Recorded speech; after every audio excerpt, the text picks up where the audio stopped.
Uma floresta foi atingida por uma praga. Admita que a área em milhares de hectares da região afetada por essa praga é dada por A de t igual a 2t sobre t ao quadrado mais 3, com t maior ou igual a 0. Considera que t é medida em anos e que o instante t igual a 0 corresponde ao início da praga. Bom, temos agora duas questões. Eu vou responder às duas neste vídeo, começando aqui pela questão 1, ok?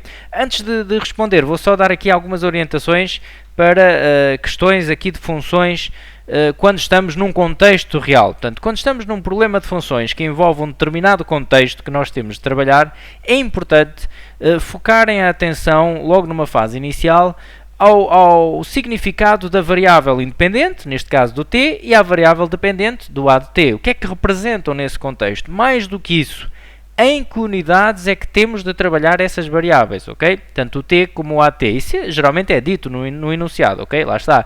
Considero que t é medida em anos, portanto t é em anos. E uma informação que aqui também temos: qual o instante inicial? O que é que se passa no instante inicial? Eu não sei se é o caso agora deste exercício, mas geralmente o instante inicial é algo muito trabalhado aqui em problemas de funções, ok? O que é que acontece no início?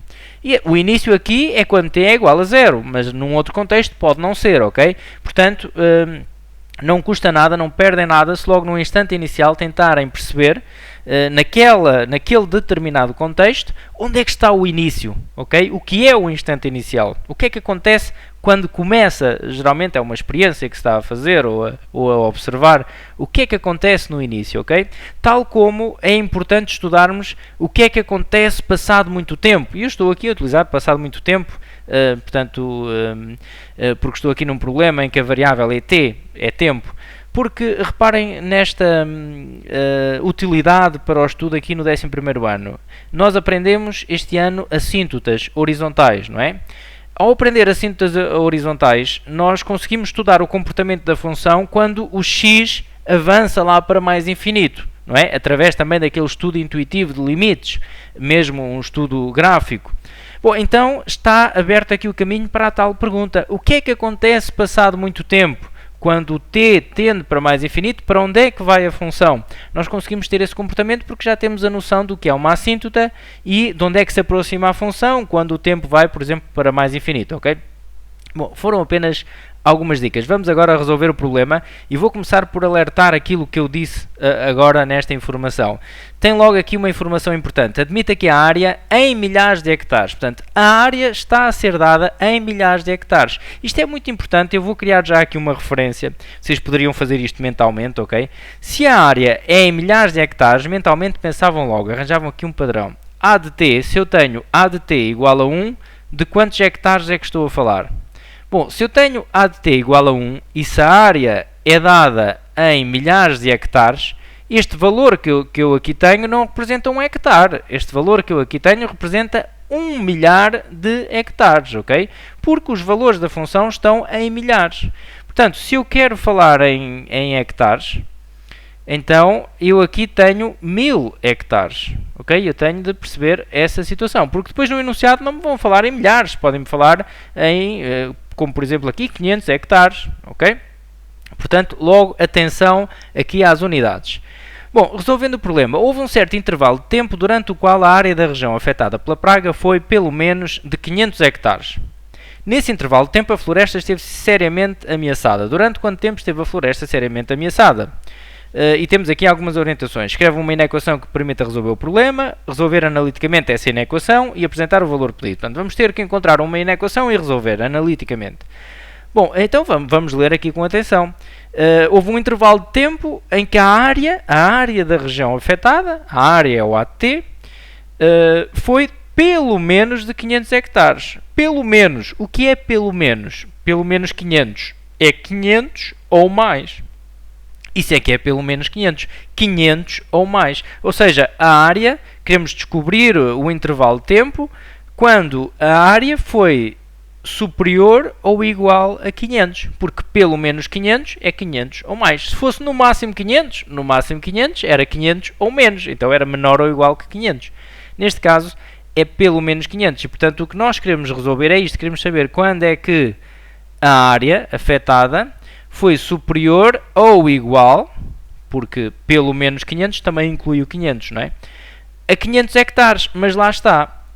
Os valores da minha variável dependente, que é a área, são dados em milhares. Eu não posso colocar aqui 500, porque 500 hectares não está em milhares, ok? Portanto, 500 hectares, quantos milhares de hectares é que são? Agora podíamos fazer uma regra 3 simples. Podíamos até pensar nisto. 1000 hectares é 1 milhar. 500 hectares é meio milhar, não é? Isto até mentalmente se faz bem, porque se eu sei que 1000 hectares é 1 milhar. Ok, então 500 hectares será obrigatoriamente 1 milhar. Ok? Portanto, 500 hectares seria quando a área era igual a 1 sobre 2, que é meio milhar. Meio milhar, ok? Estamos a trabalhar em milhares. Se quiserem pôr 0,5, podiam pôr 0,5. Portanto, no fundo, como eu disse há pouco, era fazer aqui uma regra 3 simples. Mas de tão redondos que são os números, talvez não haja necessidade, ok? Bom, então o que nós queremos é saber quando é que a área é superior ou igual a 1 meio, porque 1 meio é meio milhar de hectares, que são 500 hectares, ok? Que é metade de 1000 hectares. Bom, e agora temos de resolver esta inequação. Então eu vou colocar aqui a expressão da função AT, 2t sobre t ao quadrado mais 3 maior ou igual que 1 sobre 2. Bom, e agora como é que vamos resolver esta inequação? Eu vou fazer aqui uma simplificação, mas vou alertar para não fazerem isto de forma genérica, ok? Portanto, não adotarem o que eu vou fazer como padrão, porque neste caso pode-se fazer, eu vou explicar porquê. Que é o seguinte, fica tudo muito mais simples se eu chegar aqui e multiplicar aqui em cruz, tal como faço nas equações. Ou seja, este t ao quadrado mais 3 passa para o segundo membro para a operação inversa, que é multiplicar, e este 2 passa para o primeiro membro para a operação inversa, que também é multiplicar. Então fica 4t, que é este 2 que vai multiplicar aqui, maior ou igual que t ao quadrado mais 3, que é este t ao quadrado mais 3 que vai multiplicar por aquele 1. Bom, porquê que eu disse que é preciso ter aqui cuidado? Eu não posso adotar isto como padrão nas inequações. Eu vou explicar agora porquê, ok? Se eu tivesse, por exemplo, 2t sobre t menos 3, maior ou igual que 1 meio. Se eu tivesse esta inequação, eu não podia passar este t menos 3 para o segundo membro para a operação inversa. E agora vamos perceber o porquê. Bom, quando eu estou a resolver uma inequação, quando eu multiplico, e atenção, quando eu digo multiplicar, digo também dividir, ok? Multiplicar ou dividir, estamos a falar do mesmo. Se multiplicarmos ou dividirmos por números negativos, troca o sinal da inequação, não é? Bom, então, nesta inequação que eu aqui tinha, t menos 3, se eu passasse este t menos 3 para aquele membro a multiplicar, ficaria, então, t menos 3 vezes 1 meio. Bom, mas eu não posso fazer isto porque eu não sei se este t menos 3 é positivo ou negativo. E caso fosse negativo, tinha de trocar o sinal da inequação. Ora, se t menos 3 fosse positivo, eu não trocava o sinal da inequação. Se t menos 3 for negativo, já tenho de trocar o sinal da inequação. Bom, então como é que ficamos? Ora, não posso fazer isto, ok? Não posso fazer isto porque este t menos 3 pode ser positivo ou negativo. Reparem, depende do valor t. O valor t é variável. Se o t for 1, dá negativo. 1 menos 3 dá negativo. Se o t for 2, dá negativo. Se o t for 5, já dá positivo. E, portanto, como é que resolvemos nestes casos? Resolvemos como estamos habituados a resolver as inequações fracionárias. Okay? Passamos tudo para o primeiro membro. Fica aqui t menos 3 menos 1 meio, maior ou igual que 0. Vamos igualar denominadores, até ter aqui só uma fração maior ou igual que 0 e fazemos uma tabelazinha de sinais, ok? Bom, porque é que eu neste caso posso fazer isso? E fica logo tudo muito mais simples, então vou adotar essa estratégia, mas deixem-me dizer que se eu passasse tudo para o primeiro membro e igualasse denominadores, também dava, ok? Mas como dá mais trabalho, vou adotar aqui esta estratégia, porque aqui podemos fazer. E porquê é que podemos fazer? Porque eu tenho a certeza... Bom, Q2 podemos fazer sempre, ok? Neste exemplo que eu aqui tinha, Q2 também podia fazer, porque Q2 é um número positivo, é uma constante. O que está aqui em causa é este t ao quadrado mais 3. Eu tenho a certeza que t ao quadrado mais 3 também é positivo. Por acaso, neste exercício, o t nem pode assumir valores negativos. Mas mesmo que pudesse, como está ao quadrado, ia ficar sempre positivo. Mais 3, então mais positivo ficava. Por isso, mais positivo ficava, portanto, seria positivo. Ou seja, eu neste exercício posso passar este t ao quadrado mais 3 para o segundo membro a multiplicar, porque eu tenho a certeza que é um valor positivo, e então não troco o sinal da equação. Aqui não fico na dúvida, ok? E portanto, se o podemos fazer, vamos fazê-lo.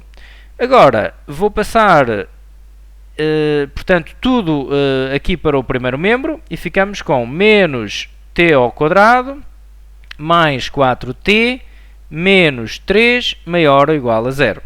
Bom, e temos agora aqui uma inequação onde no primeiro membro temos aqui uma expressão quadrática. Quando isto acontece, quando estamos numa inequação e temos uma expressão quadrática maior ou igual a 0, ou mesmo que fosse menor ou igual a 0, o que é que fazemos? Vamos, num cálculo auxiliar, determinar os zeros. Esta expressão quadrática, a sua representação gráfica será uma parábola. Vamos ver se tem zeros. Se não tiver, também conseguimos concluir alguma coisa. E depois de termos então os zeros, vamos fazer um esboço da nossa parábola e ver nesse esboço quando é que ela é maior ou igual a 0. Ok? Bom, então eu vou aqui, cálculo auxiliar. Vou fazer os zeros aqui desta expressão quadrática, ok? Menos t ao quadrado mais 4t menos 3 igual a 0. Vamos aqui à forma resolvente. Fica t igual a menos b, ou seja, menos 4, mais ou menos raiz de b ao quadrado, 4 ao quadrado, menos 4ac, menos 1, que é o a, que é o coeficiente do t ao quadrado, vezes menos 3, ok? Sobre 2a. Ora, 2a fica 2 vezes menos 1. Agora vou fazer as contas um pouco mais rápido, ok? Então fica menos 4, mais ou menos. Ora, aqui dentro da raiz, menos com menos vai dar mais, depois com este menos fica menos. Então vai ficar aqui 12. 4 ao quadrado dá 16. 16 menos 12 dá 4. Raiz de 4 dá 2, ok? E aqui fica menos 2. T igual, ora, menos 4 mais 2 dá menos 2, a dividir por menos 2 dá 1. Ou t igual menos 4 mais... menos 4 mais 2 dá menos 4 menos 2, menos 6. Menos 6 a dividir por menos 2 dá 3. A parábola, que é a representação gráfica desta expressão que aqui está, tem a concavidade voltada para baixo, porque está aqui negativo no termo de grau 2. Então, se tem a concavidade voltada para baixo, está assim. Então, se nós conhecemos aqui os zeros, aqui é 1 e aqui é 3, sabemos que entre os zeros ela é positiva, à esquerda deste zero é negativa, à direita deste é negativa, ok? Este é o eixo das abscissas, o que está abaixo do eixo das abscissas, para aqui, negativo, e aqui positivo. Bom, nós queremos saber quando é que ela é maior ou igual a 0. Então, é quando a variável está entre 1 e 3, ok? Isso é a solução desta inequação. E, portanto, vamos aqui então resolver. A solução é dada, então, por t pertencente a... vou colocar já aqui o intervalo, portanto, de 1 a 3. Ok? Portanto, de 1 a 3. E o tempo está dado em anos. Portanto, há aqui um intervalo de tempo que verifica isto, em que esteve realmente ameaçada a floresta. Mas agora reparem na pergunta. Durante quanto tempo esteve a floresta seriamente ameaçada? Durante quanto tempo? Não pergunta qual foi o intervalo de tempo. Ou seja, o que eu tenho aqui é o intervalo de tempo onde ela esteve ameaçada. Ok? Mas esta não é bem a pergunta. Pergunta durante quanto tempo? O que eu estou aqui a ver neste intervalo é que entre o primeiro ano e o terceiro, ela esteve ameaçada. Entre o primeiro e o terceiro. Então, quantos anos passaram entre o primeiro e o terceiro? Passaram 2 anos só, não é? Do 1 para o segundo e do segundo para o terceiro. Bom, então a resposta é mesmo essa, ok? A resposta final será, portanto, 3 menos 1 igual a 2 anos, durante 2 anos, ok? Isto agora é apenas um pormenor de resposta, mas não estaria a resposta dada se não respondêssemos 2 anos, porque a pergunta é, durante quanto tempo esteve a floresta seriamente ameaçada? E, portanto, até poderíamos dar uma resposta um pouco mais completa. A floresta esteve ameaçada durante 2 anos. Ok? Bom, e agora fica então respondida à pergunta. Vou avançar para a segunda. Utiliza as capacidades gráficas da calculadora para resolver o seguinte problema. Ao fim de quanto tempo contado a partir do início da praga, foi máximo o valor da área atingida por essa praga. Na sua resposta temos de reproduzir o gráfico visualizado na calculadora, assinalar no gráfico o ponto relevante para a resolução do problema e indicar as coordenadas desse ponto, arredondar as milésimas, apresentar a solução do problema em dias arredondada às unidades. Okay? Considera um ano igual a 365 dias. Bom, vou então fazer um esboço do gráfico aqui num referencial, portanto isto é para resolver na calculadora, e eu vou fazer aqui uma representação. Claro, fazemos na calculadora, mas depois temos de passar para a folha do teste, não é? O que estamos a ver na calculadora. Portanto, temos aqui um referencial e vamos ter aqui alguns cuidados com a janela, como é normal, quando estamos a fazer resoluções com a calculadora gráfica. Portanto, não se esqueçam de colocar aqui a origem. A variável independente aqui é t, aqui é a variável dependente que será a de t. E muitas vezes o problema neste exercício é realmente a janela, ok? Por vezes podemos introduzir a expressão na calculadora e depois não a estamos a ver. Isso acontece porquê?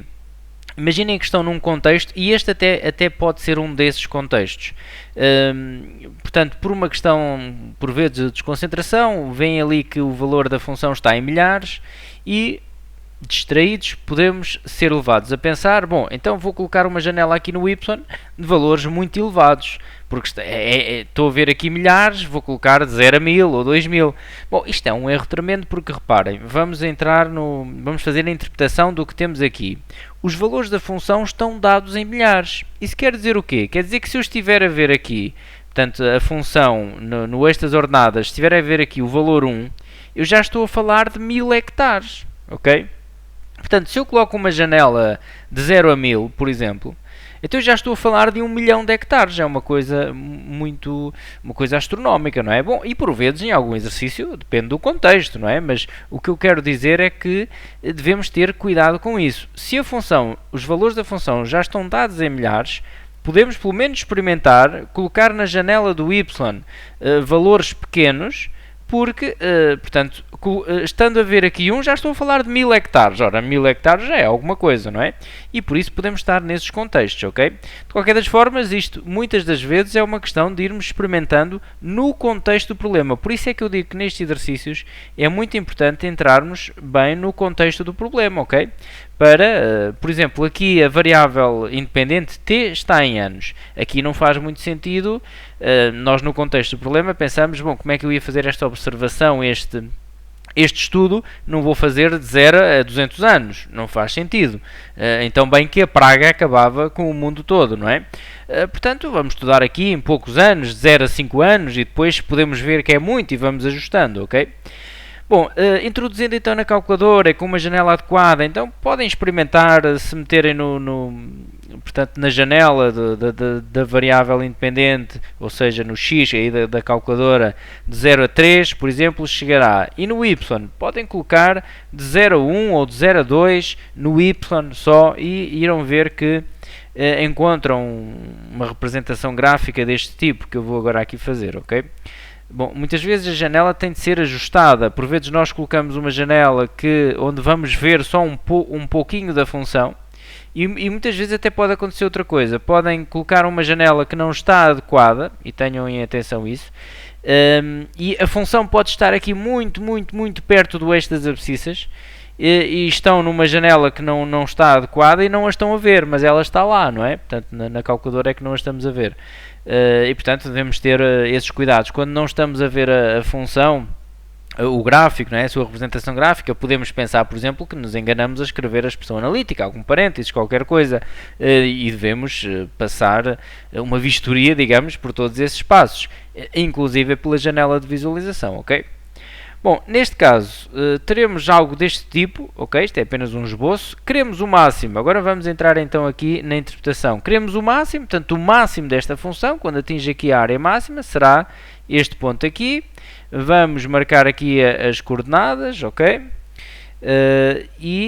Vemos, neste caso queremos arredondar às milésimas, penso que já li isso aqui em algum lado, arredondado aqui às milésimas, portanto aqui dá 1,7 2, lá está, isto são anos, ok? Isto são anos, o t está em anos, e aqui a área dá 0,577, 0,577, ok? Bom, e agora vamos dar a resposta e vamos reparar aqui também num pormenor. Apresenta a solução do problema em dias. Nós queremos agora apresentar este resultado em dias. O que nós vemos aqui é que a área máxima foi de 0,577 milhares de hectares e isso aconteceu passado 1,732 anos.